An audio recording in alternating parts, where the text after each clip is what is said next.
Hey, my reactor, so I'm back again with chapter 2, The Rope, Kindred. We had 15 full days together this time. I marked them off on calendar, June 19th through July the 3rd. With some kind of reverse symbolism, Rufus called me back on July 4th. But at least Kevin and I had a chance to grow back into the 20th century.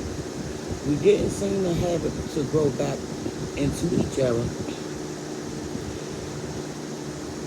The separation haven't been good for us, but it hadn't hurt us that much either.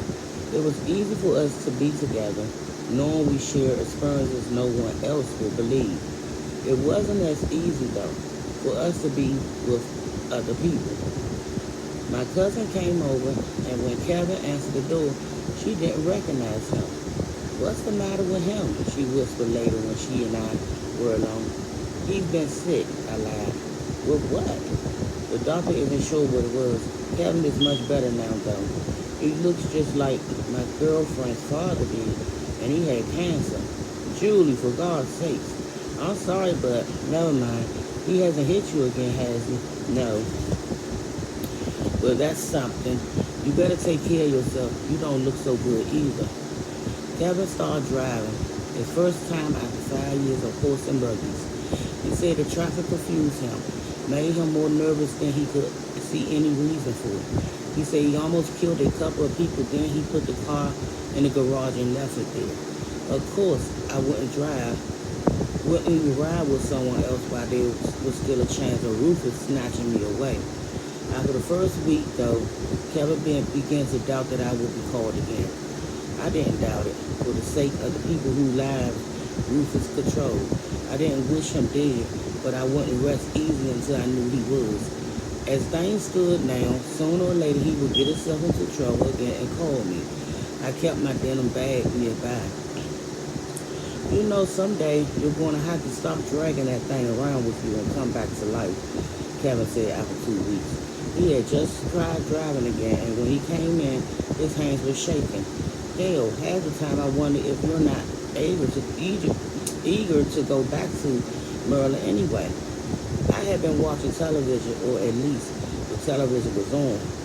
Actually, I was looking over some journal pages I had managed to bring home in my bag, wondering whether I would weave them into a story. Now I looked up at Kevin. Me? Why not? 8 months after all. I put my journal pages down and got up to turn off the television. Leave it on, said Kevin. I turned it off. I think you got something to say to me, I said, and I think I should hear it clearly. You don't want to hear anything. No, I don't, but I'm going to, aren't I? My God, dang it, after 2 weeks, it was 8 days time before last, and about 3 hours last time. The interval between trips don't mean anything. How old was the last time? He turned 25 when I was there last. And though I'll never be able to prove it, I turned 27. He's grown up. I shrugged. Do you remember what he said just before he tried to shoot you? No, I had other things on my mind. I had forgotten it myself, but it come back to me. He said, you're not going to leave me. I thought for a moment, yes, that sounds about right. It doesn't sound right to me. I mean, it sounds like what he said. I don't have any control over what he says. But still, he paused. Looked at me as though he expected me to say something. I didn't. It sounds more like what I might say to you if you were leaving. Would you? You know what I mean. Say what you mean. I can't answer you unless you say it. He drew a deep breath. All right. You said he was a man of his time, and you told me what he done to Alice. What he done to you?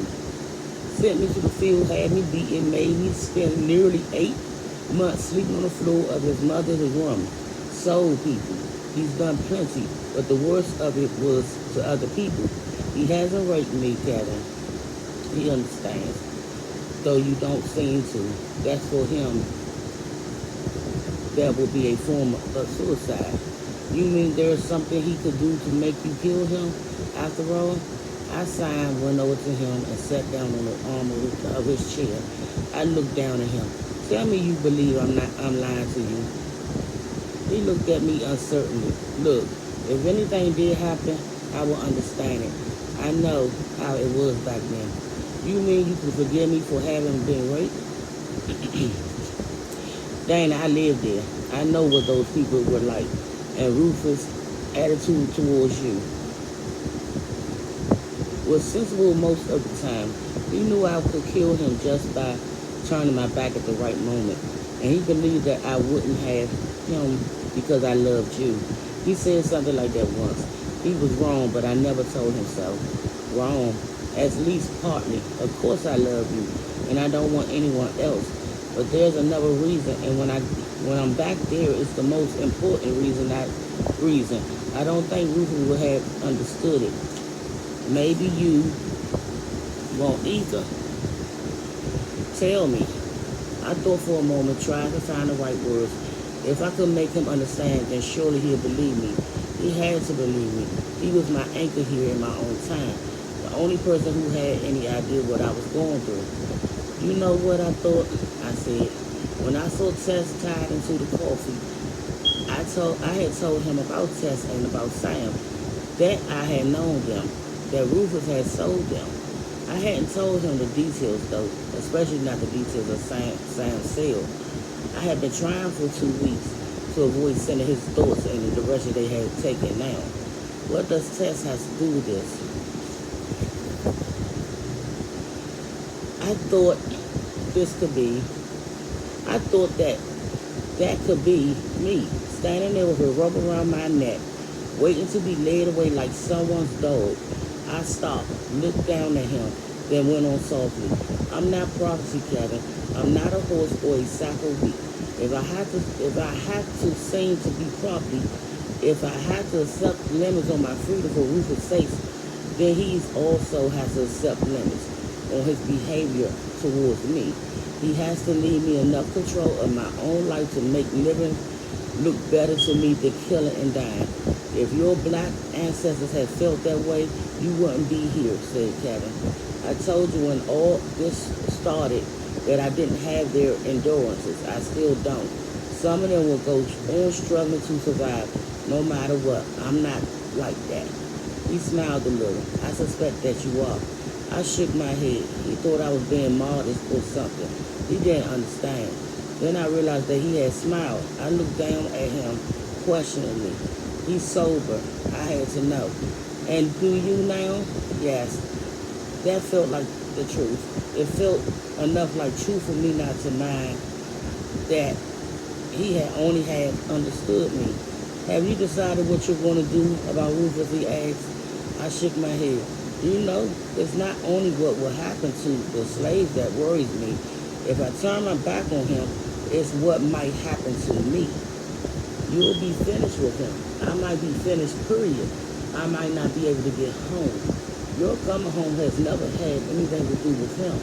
You come home when your life is in danger. But how do I come home? It's the power of mine. Or do I tap some power in him? All this started with him after all. I don't know whether I need him or not. And I won't know until he's not around. I'll be back with chapter 3. We almost finished, y'all. Like, comment, and share, and subscribe. Thank y'all.